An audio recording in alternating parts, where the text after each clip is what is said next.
ತರುವಿನ ನೆರಳು ಕೊಡುವಂತ ಸುಖವು ಕೊಡುವನು ಕೃಪೆಯ ದಿನವು. ಸ್ಥಿರ ಇರುವ ಮನ ಎನಗಿರಲಿ ಶರಣಾಗತಿ ಎಂದು ಬರಲಿ. ಭಗವಂತನ ಪ್ರಿಯ ಮಗನಿವನ ಸಾರಿ ಬದುಕು ಇರಲಿ.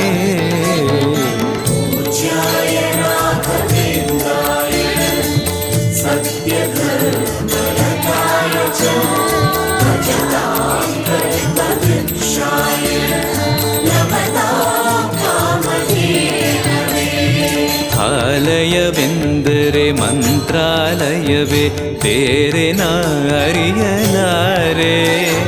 ರಾಜನು ಎಂದರೆ ಶ್ರೀ ಗುರುರಾಜನೇ ಮತ್ತು ನಾ ತಿಳಿಯಲಾರೆ. ಆಲಯವೆಂದರೆ